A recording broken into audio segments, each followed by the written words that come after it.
के बच्चे खराब हो रहे हैं, कौन बच्चे से परेशान रहते हैं माता पिता, उनको ये वीडियो अलग अलग व्हाट्सएप ग्रुप में शेयर करो, अपना मैसेज भी लिखो, अपने नोट के साथ शेयर करो। अपने बच्चों का पालन ऐसे करो कि आपके बच्चे अपने बच्चों को आपकी कहानी बड़े गर्व से सुनाएं। नमस्कार, मैं Vivek Bindra, founder and CEO बड़ा बिजनेस.com। आज बात करेंगे बच्चों को काबिल बनाने का सबसे बड़ा रहस्य। और वो क्या है सबसे बड़ा रहस्य? पेरेंटिंग की बात करेंगे आज। ऐसे टिप्स दूंगा हिल जाएंगे। अभिमन्यु को चक्रव्यूह भेदने की सारी कला मां के गर्भ में ही सीखने का अवसर मिल गया था। प्रहलाद 5 साल से कम उम्र के अंदर सारे शास्त्र सीख गए थे। होलिका का दहन हो गया, लेकिन प्रहलाद का दहन नहीं हुआ। होलिका जिसको आग में ना जलने का वरदान था, वो भी जल गई। पेरेंट्स वो पहले they are first looking glass of their children. So to be in your child's memory, बच्चों की मेमोरी में रहने के लिए आपको उनके जीवन में रहना पड़ेगा। सबसे पहले कितने भी झगड़े हो माता पिता के आपस में निपटा देने चाहिए। पेरेंटिंग है, मदरिंग फादरिंग नहीं है। मदर अकेले फादर अकेले नहीं, पेरेंटिंग दोनों चाहिए है। नुकसान बड़ा हो जाता है, वरना 1 साल तक बोलना और चलना सिखाते हो छोटे बच्चे को। आप 1 साल तक उसको बोलना चलना सिखाते हो, बोलो बोलो बेटा बोलो, सीखता है। और उसके बाद आगे कई साल तक आप उसको बोलते हो चुप बैठो चुप बैठो चुप बैठो चुप बैठो। बोलना भी बंद, चलना भी बंद, चुप बैठो चुप बैठो चुप बैठो।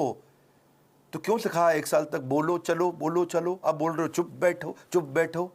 बच्चों को यह मत सिखाओ कि वो क्या सोचे, ये सिखाओ कि वो कैसे सोचे। Because a badly parented child is a lost child. परवरिश की परख जो होगी ना आपकी, वो इस बात से होएगी कि बुढ़ापे में वो आपका कितना साथ देने वाले हैं। खराब परवरिश के कारण उसके सोशल स्किल वो खत्म हो जाते हैं, अनरिलायबल हो जाता है, अनस्टेबल, केयरलेस बच्चा होता है, आर्ग्यूमेंटेटिव होता है। आपका बच्चा रिजिड हो गया, जिद्दी है, रूड है, इनडिसिप्लिन्ड है, एंटी सोशल बिहेवियर हो रहा है, उसका अकेलापन महसूस करता है, कभी कभी पेसिमिस्टिक है, सेल्फ डिफीटिंग थॉट्स आते हैं, सीक्रेटिव है, बताता नहीं बातें अपनी, छुपाता है आपसे, सब कुछ छुपाता है, आपको दोस्त नहीं समझता, उसके अंदर फियर ऑफ फेलियर है। ये सब क्यों है? अगर आपकी पेरेंटिंग कमजोर है तो यही नुकसान होंगे। बच्चे बड़ों की बात सुनने में अच्छे नहीं होते, वो बड़ों को कॉपी करने में ज्यादा अच्छे होते हैं। भगवद गीता में कृष्ण ने कहा है, यद यद आचरति श्रेष्ठ तत्तद एव तरुजना। यद यद तत्तद, जैसा जैसा वैसा वैसा। मेरी बात समझिएगा, जैसा जैसा फादर कहेगा वैसा वैसा बच्चा नहीं करेगा, पर जैसा जैसा फादर करेगा वैसा वैसा बच्चा अपने आप करेगा। क्या मतलब हुआ?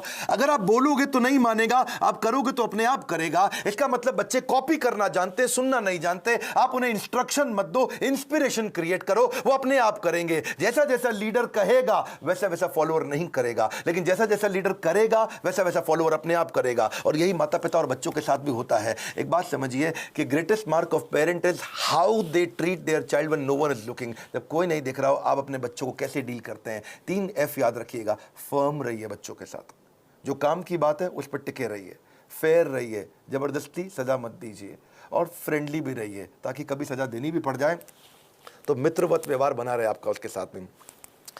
टेक्निकली ना 4 प्रकार के माता पिता होते हैं, मेरी बात को समझना। एक होते हैं अथॉरिटेरियन, जैसा बोला वैसा कर, जितना बोला उतना कर, ये अथॉरिटी है। एक होता है डेमोक्रेटिक, मिल बांट करके बात करते हैं, बच्चों की सुनते हैं। पहले के ज़माने में अथॉरिटेरियन चलता था, आजकल डेमोक्रेटिक ज़्यादा ठीक रहता है। डेमोक्रेटिक मतलब बच्चों को इन्वॉल्व करें, उनको इन्फॉर्म ना करें, बच्चों के साथ मिलकर चर्चा करें, उनके साथ समय बिताएं, उनकी भी सुने, अपनी भी सुनाएं। और एक और होते हैं परमिसिव, तेरा जो मन करता है कर ले, उसको जो चाहिए उसको दिला दिया, उसको जैसा गिफ्ट चाहिए उसको वैसा दे दिया, जो गाड़ी बाइक मांगता तुरंत दे दिया, जो मोबाइल चाहिए तुरंत दे दिया। परमिसिव, कोई मतलब ही नहीं है। लेकिन इससे भी ज़्यादा खराब है नेग्लेक्टफुल, uninvolved.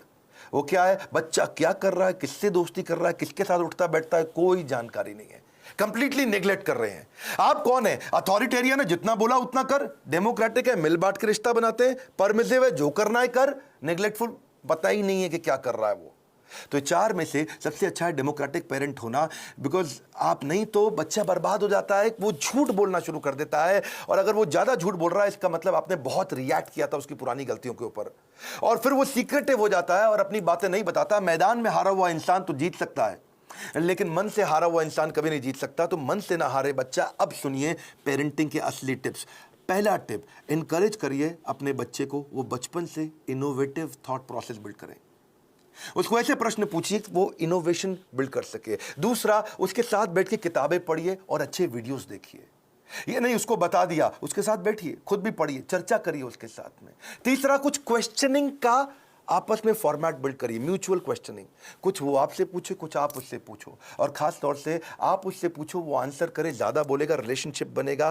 Play with your child, उसके साथ खेलिए, फ्रेंडशिप इज द की। उसकी दोस्ती हो गई तो आपसे कभी मन नहीं चुराएगा। अगला मेरा पॉइंट है बजटिंग। बच्चे को बजटिंग सिखाओ, उससे उसके इमोशनल रिक्वायरमेंट कम होगी, इंटेलेक्चुअल कैपेबिलिटी बढ़ेगी। बजटिंग का मतलब क्या हुआ, आप उसको बता सकते हो कि भाई तुम्हें 500 रुपया हफ्ता दूंगा, उदाहरण है, आप अपनी कैपेसिटी के हिसाब से डिसाइड कर लो। 500 रुपया हफ्ता मतलब 2000 रुपया महीना मिलेगा तुमको। अब तुम्हें कोई गेम खरीदनी है, कोई खिलौना खरीदना है, बहुत इच्छा कर रही है, लेकिन तुम्हारे बजट में नहीं आता, तो तुम एक महीना रुको, अगले महीने जब तुम्हारे पास 2000 की जगह 4000 हो जाएंगे तब खरीद लेना। अगर वो 6000 का है तो 3 महीना रुको, 3 महीने बाद खरीद लेना, पैसा इकट्ठा करो। इससे वो अपनी इमोशनल डिजायर्स को रेगुलेट करना सीख पाएगा। उसको बचपन से आपने थोड़ा थोड़ा फाइनेंस सिखा दिया, वो बचपन में ही कैलकुलेटर लेकर के समझने लग जाएगा, हिसाब लगाने लग जाएगा। उसको लर्निंग, स्पीकिंग, रीडिंग, राइटिंग, इसको बोलते हैं LSRW, इसकी प्रैक्टिस कराओ। अब कभी भी अगर कोई कहानी भी सुनानी हो बच्चों को, तो कहानी किसकी सुनाओ, कुछ हेल्दी फूड के बारे में, खाने की ईटिंग हैबिट्स के बारे में, या कुछ सक्सेस के बारे में कहानी सुनाइए। क्वेश्चन आंसर की टेक्निक बहुत काम आती है। उसको सिनेरियोज देकर के क्वेश्चंस करो कि अगर ऐसा हो तो क्या करना चाहिए, ऐसी परिस्थिति में क्या करना चाहिए, तो वो सोचेगा। जब वो अच्छा सोचेगा, उत्तर देगा आपको, तो अपने आप सफल होगा। उसको पैशन ओरिएंटेड कंटेंट दिखाओ। उसका वीडियो गेम खेलने का मन करता है, उसके अंदर देखो स्किल क्या है, उस स्किल के हिसाब के वीडियोज उसके साथ बैठ के देखो, उस स्किल के हिसाब के उसको स्किल की ट्रेनिंग भी दिलाओ। उसको अगर वो बाहर खेलने नहीं जा रहा है, अंदर केवल कंप्यूटर गेम पे लगा है, या केवल बाहर खेलने जा रहा है और कंप्यूटर पे बिल्कुल नहीं बैठता, इक्वल वेटेज दो। कंप्यूटर गेम्स से भी बच्चे का माइंड शार्प होता है, और बाहर भी खेलने जाए। यानी कि फिजिकल और इंटेलेक्चुअल दोनों कैपेबिलिटीज उसकी बिल्ड करनी जरूरी है। आप उसको अलग अलग सिनेरियो के जब क्वेश्चंस करते हो ना, तो उसमें रिस्क और फेलियर को भी थोड़ा थोड़ा आने दो उसकी लाइफ में। थोड़ा स्मॉल रिस्क, स्मॉल फेलियर आने दो, तभी बाउंस बैक करना सीखेगा। उससे वो प्रॉब्लम सॉल्व करनी सीखेगा, और problem solving is a game changer. मेरा एक इंपॉर्टेंट सजेशन है, अपने बच्चे के साथ में मोटिवेशनल कंटेंट बैठ करके कंज्यूम करें, यानी इससे उसका कैन डू एटीट्यूड बढ़ेगा। मैं भी कर सकता हूं। मोटिवेशनल कंटेंट के लिए जो भी अच्छे वीडियोस हैं, केवल मैं मेरे वीडियोस नहीं बोलता हूं, कई प्रकार की इंस्पिरेशनल स्टोरी बेस्ड वीडियोस आते हैं, कई एनिमेटेड वीडियोस होते हैं। उसके साथ बैठो, देखो, उससे पूछो आपने क्या सीखा, फिर आप बताओ आपने खुद क्या सीखा, फिर वो बताए उसने क्या सीखा। तो इससे उसके अंदर कैन डू एटीट्यूड बिल्ड होगा, और हो सके तो थोड़ा ऑर्गेनाइज करने में उसकी मदद करो। उसके साथ बैठ करके देखो, अपने आप बच्चा ऑर्गेनाइज कभी नहीं होगा। बेड लगाना तो आप मत लगाएं, अगर आप माँ हैं, बच्चे को साथ में लगाएं कि हम दोनों मिलके आज बेड लगाएंगे, हम दोनों मिलके आज अलमारी सेट करेंगे, हम दोनों मिलके आज वॉशरूम साफ करेंगे, हम दोनों मिलकर के आज अपनी स्टेशनरी को ऑर्गेनाइज करेंगे, हम दोनों मिलकर के आज किताबों के कवर चढ़ाएंगे। और उसके बाद धीरे धीरे आप उसको बोले अब तुम करके दिखाओ, पहले आप करो और वो करे साथ में, फिर उसके बाद उसको बोलो अब तुम अकेले करके दिखाओ मुझको। उसकी थॉट प्रोसेस अगर बिल्ड होना शुरू हो जाए तो उसको प्रेज करो, तारीफ करो। उसको कभी कोई स्टोरी सुनानी हो तो ग्रोथ माइंडसेट की स्टोरी सुनाओ। आपको उसकी तारीफ करनी, actions that are appreciated they get repeated.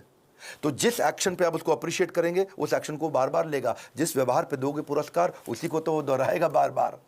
और आप क्या करें, जब भी चर्चा करनी हो, गोल ओरिएंटेड चर्चा करो, फ्री फ्लो चर्चा नहीं होनी चाहिए। और क्या मजे हो रहे हैं, बस आप लगे ही हुए, इसके बाद कुछ भी बात किए जा रहे हैं। सोचिए मैं इसको कैसा बनाना चाहता हूं, उस सब्जेक्ट की कहानियों पे चर्चा करो, गोल ओरिएंटेड। हाँ, बच्चे को माइक्रो मैनेज मत करिएगा कभी भी। छोटी मोटी गलतियां करता है, करने दो, हर समय नहीं टोकना। आप पॉजिटिव साइड बिल्ड करिए, नेगेटिव साइड अपने आप चली जाएगी। नेगेटिव साइड को मना करोगे कभी नहीं जाएगी।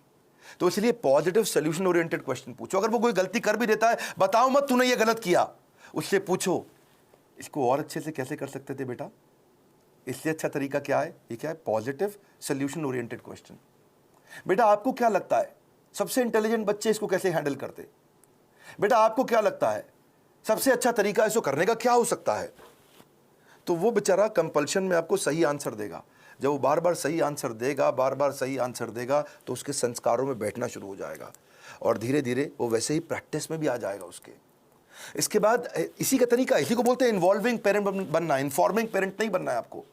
और तभी आप उसके सोशल स्किल और इमोशनल लर्निंग्स बिल्ड कर सकोगे। जो मैंने बजटिंग बताया था, मुझको याद आया, इससे उसकी इमोशनल ग्रेटिफिकेशन को आप डिले भी कर सकते हो। इमोशनल ग्रेटिफिकेशन डिले होगी तो बच्चा कहां से कहां पहुंच जाएगा। आप रूटीन बनाने का प्रैक्टिस करिए, पहले खुद का रूटीन बनाइए तभी बच्चे का बनेगा। ये नहीं कि आप आजकल वर्क फ्रॉम होम में बिस्तरे पे पड़े हुए हैं तो बच्चा भी ऐसे ही लेटा रहेगा, बैठेगा, अपनी क्लास नहीं अटेंड करेगा वो। तो और क्योंकि आप स्ट्रगल करते हो रूटीन फॉलो करने में और वो भी ये स्ट्रगल करने लग गया तो पूरा परिवार आगे बढ़ेगा, इंप्रूव करेगा। उसको अगर और स्टोरी सुनानी हो, जैसे मैं स्टोरी की बात बार बार कर रहा हूं, तो डिसिप्लिन की स्टोरी सुनाओ। और अगर वो डिसिप्लिन नहीं है तो चिल्लाओ मत, डिसिप्लिन की कहानी सुनाओ, तभी धीरे धीरे इंप्रूव करेगा बच्चा।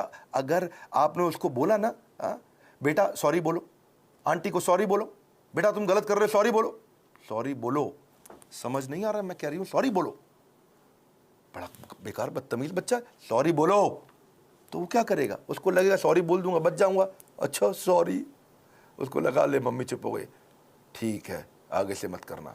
अब वो चला गया, उसको लगा देखो जल्दी बच के निकल गया मैं, सॉरी बोलो सॉरी बोलो सॉरी बोलो, कुछ नहीं होगा, सॉरी सोचो, सॉरी सोचो। डीलिंग ठीक नहीं करनी है, फीलिंग ठीक करनी है, कंटेंट ठीक नहीं करना है, इंटेंट ठीक करना है। फ्रूट्स बाद में मिलेंगे, पहले रूट्स चाहिए आपको। तो डिसिप्लिन की स्टोरी सुनाइए उसको ताकि वो थॉट प्रोसेस बिल्ड हो जाए।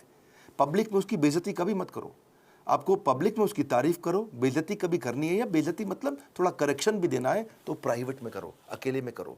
क्योंकि कंपेयर, कंप्लेन, क्रिटिसाइज ये कैंसर है, रिकॉग्नाइज, रिफॉर्म, रेक्टिफाई यही उसको ग्रोथ देगा। बात समझिए कि आप उसका नेचर बदल ही नहीं सकते, आपको नेचर बिल्ड करना है, नेचर बदलना नहीं है, नेचर डेवलप करना है आपको। कभी परेशान हो तो उसको हग करो, उसको पॉजिटिव टच दो अपना, तभी बात बनेगी आपकी। उसको नए नए प्रकार के स्किल सेट सिखाओ। आजकल तो कोडिंग बचपन से बच्चों को सिखा रहे हैं, 5 साल का बच्चा भी आजकल मोबाइल ऐप बनाने की तैयारी कर रहा है। Code academy, white hat junior, code monkey, code Avengers, ये बहुत सारी अपॉर्चुनिटीज है जहां से आप बच्चे को कोडिंग सिखा सकते हैं। उसकी सेल्फ एस्टीम की बकेट को आप भर पाओगे इससे। एक्चुअली सेल्फ एस्टीम से याद आया, एक होता है इमोशनल कप। हर बच्चे का एक इमोशनल कप होता है, इसको ऐसे समझो। जिस बच्चे का इमोशनल कप खाली हो जाता है वो बच्चा बहुत गलत डायरेक्शन में जाता है, जिसका इमोशनल कप भरा होता है वो हाई सेल्फ एस्टीम के साथ ठीक आगे चलता है। इसके लिए आपको love, affection, sense of security और अटेंशन देना पड़ेगा, उसका इमोशनल कप भरा रहे। अगर आपने उसके साथ खेले, फ्रेंडशिप किया, क्वालिटी टाइम दिया और प्रेम किया, उसको प्रेज किया, अप्रिशिएट किया, उसका कप भरा रहेगा। लेकिन अगर आप उसको पब्लिक में बेइज्जती किया, क्रिटिसाइज किया, एब्यूज किया, निगलेक्ट किया, उसका ह्यूमिलिएशन किया, उसको पनिशमेंट दिया बिना किसी रीजन के, वो अकेलापन महसूस करता है, फेलियर महसूस करता है, रिजेक्टेड महसूस करता है, उसका इमोशनल कप खाली हो जाएगा बिल्कुल। और फिर वो इमोशनल कप भरने के लिए कहीं बाहर जाएगा, किसी और के पास जाएगा, गलत दोस्तों के पास जाएगा, गलत जगह पे जाएगा, गलत वेबसाइट्स खोलेगा, वो लोगों से अपने इमोशनल कप को भरने के लिए खींचेगा तरीके, मिसबिहेव करेगा अटेंशन गेन करने के लिए, मैनिपुलेट करेगा, जेलसी हो जाएगी उसको दूसरों को देख के। आइसबर्ग देखा है आपने? आइसबर्ग को समझो आप, इससे समझ आएगी आपको बात। आइसबर्ग होता है वो बर्फ की चट्टान जो समुद्र के अंदर होती है लेकिन 10% दिखती है, 90% पानी के नीचे होती है। आइसबर्ग में पानी के नीचे बहुत बर्फ है, वो दिखती नहीं है, दिखती 10% है खाली ऊपर ऊपर। बच्चों की ज़िंदगी भी ऐसी आइसबर्ग के जैसी है। अगर उनका एंगर, उनका स्क्रीमिंग, वो चिल्ला रहा है, वो कोई बात छुपा रहा है, वो वायलेंट हो गया है, अग्रेसिव हो गया है, वो रो रहा है, ये खाली 10% ऊपर दिख रहा है, इसके नीचे 90% बहुत कुछ था। उसकी एंग्जाइटी, फ्रस्ट्रेशन, उसका डिस्ट्रेस, उसका ट्रस्ट ना कर पाना, उसका फेलियर, उसका ग्रीफ, उसका अनश्योर होना, उसका स्ट्रेस में होना, अटैक्ड महसूस करना, उसका हर्ट महसूस करना, उसका वरिड, अलोन, लोनलीनेस फील करना, ये सब समुद्र के नीचे था। और समुद्र के ऊपर क्या है? थोड़ी सी बर्फ दिख रही है। आप उस बर्फ को लेकर ट्रीटमेंट कर रहे हो, जो नीचे दिखती हुई बर्फ को लेकर कर रहे हो, जो नीचे छुपी हुई बर्फ है, उसको ठीक करना है। इसलिए करेक्शन नहीं, इंस्पिरेशन। बच्चे, पता है, अगर आपको उनको सफल बनाना है, उनकी सफलता का स्कोर बोर्ड बना दो, गेमिफाई कर दो। इसको क्या बोलते हैं? Gamification of value inculcation. अगर आप उनमें संस्कार डालना चाहते हो तो गेमिफाई कर दो उसको। इसको गेम देखो, बिकॉज अगर स्कोर बोर्ड बना दोगे ना तो वो जीतना चाहेंगे। देखा आपने, क्रिकेट का स्कोर बोर्ड होता है, बास्केटबॉल का स्कोर बोर्ड होता है। जैसे स्कोर बोर्ड चालू होता है बच्चे जल्दी खेलते हैं, एनर्जी से खेलते हैं। जब टेस्ट प्रैक्टिस मैच होता, क्रिकेट में भी पहली बॉल प्रैक्टिस बॉल फेंकते, सुना आपने? कौन खेलता है उसमें? बल्ला घुमाता नहीं बच्चा, ठीक, क्या फर्क पड़ता है, आउट भी हो जाए तो भी कोई फर्क नहीं पड़ता। लेकिन जैसे ही स्कोर बोर्ड शुरू होता है बच्चे जान लगा के खेलते हैं, अबे जीतना है अपने को, एनर्जी आ जाती है उनकी। वैसे ही आप भी कुछ इसको वैल्यू, संस्कारों को बिल्ड करने के लिए गेम क्यों नहीं बना देते? कोई टोकन लेके आओ बाजार से, उस पर 1 रुपया, 2 रुपया, 5 रुपया, 10 रुपया लिखो टोकन पे, और उनके साथ डिस्कस करो। अगर ये बिहेवियर करोगे तो तुम्हारे इस बॉक्स के अंदर मैं 2 रुपए का टोकन डालूंगी, 5 रुपए का डालूंगी, 10 रुपए का डालूंगी, या डालूंगा अगर आप पिता हैं तो। और अगर तुमने ये गलत बिहेवियर किया तो ये टोकन बाहर निकल जाएगा, तुम्हारा रोज का स्कोर बोर्ड बनेगा शाम को। अगर वो सुबह टाइम से उठा तो 2 रुपया मिला, अगर उसने ब्रश टाइम से किया तो 2 रुपया मिला। रुपया मतलब पॉइंट, आपने बोला, मैं पॉइंट कह रहा हूं, उसको रुपया दें या पॉइंट दें, लेकिन बाद में उसको रिडीम करने का तरीका बना दो, है जी। अगर टाइम से होमवर्क किया तो 5 नंबर मिल गए या रुपया मिल गया। अगर आप वो समय से सोने चला गया तो 2 रुपया मिल गया। अगर वो समय से खाना खाएगा तो 7 रुपया मिल गया। अगर टेंट्रम करेगा तो काट लो, सामान फेंक रहा है इधर उधर तो काट लो, उसमें से निकाल लो, चिल्ला रहा है, गाली दे रहा है तो 7 रुपया निकाल लो, अगर मिसबिहेव कर रहा है माता पिता के साथ तो 10 रुपया निकाल लो, ओबे नहीं कर रहा आपकी बात, 7 रुपया निकाल लो, किसी को गाली देता है, थूक देता है किसी के ऊपर तो 10 रुपया निकाल लो। तो आपने तरीका निकाला। इससे क्या होगा, शुरू शुरू में तो पॉइंट गेम के चक्कर में वो अच्छे बिहेवियर्स को प्रैक्टिस कर जाएगा, पर आने वाले समय के अंदर वो उसकी आदत बन चुकी होगी, वो उसके बिहेवियर में, उसकी प्रैक्टिस में आ चुका होगा, और फिर उसकी लाइफ, इसको बोलते हैं गेमिफिकेशन। बच्चे को अकेला मत छोड़ो, इतना बच्चों के आंसू ना कड़वे होते हैं, उन्हें मीठा करना है आपको, उसकी जिज्ञासा गहरी होती है, उसको शांत करना है, उसका दुख बहुत तीव्र होता है, इससे उससे ले लो, उसका हृदय कोमल है, उसे कठोर मत बनाओ। Your children will become what you are, so be what you want them to be. बड़ी सिंपल सी बात है भैया, अगर आप दोनों का आपस में झगड़ा भी है पति पत्नी का, बच्चों के लिए सुलझा लो, आओ साथ में बैठो, बात करो, प्यार करो दूसरे को, ताकि बच्चे का जीवन सुरक्षित हो सके। ये फादरिंग नहीं है, मदरिंग नहीं है, ये पेरेंटिंग है। गलती किसी की भी हो, आप दोनों में से ईगो को साइड में रखो, बच्चे को और सिखाओ, आगे बढ़ाओ। हमने भी बच्चों के लिए बहुत प्रोग्राम्स बिल्ड किए हैं। मैंने बच्चों का एक प्रोग्राम एंटरप्रेन्योरशिप का लेकर के आए, जिसको हम बोलते हैं एवरीथिंग अबाउट एंटरप्रेन्योरशिप। और वो स्टूडेंट्स के लिए, अर्ली एज से बच्चे सीखते हैं कि वो कैसे छोटा छोटा बिजनेस शुरू कर सकें, कैसे पहले 100 कस्टमर को अट्रैक्ट करें, कैसे वो अपनी सेल्फ कोचिंग डायरी बनाए, कैसे वो कंपटीशन को समझें, कैसे वो प्रोडक्टिव हो सके, कैसे वो अपनी कम कॉस्ट के अंदर बिजनेस शुरू करें, बिजनेस को प्लान कैसे करें, फाइनेंशियल डिसिप्लिन क्या होता है, कॉस्ट को कैसे ऑप्टिमाइज करते हो, low cost marketing, low cost branding क्या है, $0 मार्केटिंग क्या है, 60 सेकंड में सेल्स की पिच कैसे दे दी जाए, सेविंग्स को वेल्थ कैसे बनाए, कंपनी को शुरू कैसे करते हैं, कंपनी फॉर्मेशन का तरीका क्या है, 2-4 लोगों को अगर हायर भी करेगा शुरू में तो एफिशिएंसी कैसे बिल्ड करेगा, हाई परफॉर्मेंस कल्चर कैसे लेके आएगा, स्कोरबोर्ड अपने कैसे बनाएगा, एम्प्लॉइज़ को एंटरप्रेन्योर कैसे बनाएगा, कंज्यूमर इनसाइट क्या होती है, कस्टमर को कैसे समझेगा, प्रोडक्ट बनाने का तरीका क्या है, कम खर्चे में बिजनेस शुरू करने के सारे आइडियाज, चाहे वो चैटबॉट बनाएं, फ्री के चैटबॉट मिलते हैं। तो ऐसी बहुत सारी चीज़ें हमने एवरीथिंग अबाउट एंटरप्रेन्योरशिप में सिखाई हैं। अगर आप चाहते हैं आपका बच्चा भी एंटरप्रेन्योरियल माइंडसेट को बिल्ड कर सके बचपन से ही, तो उनको इन कोर्सेज में ज्वाइन कराइए।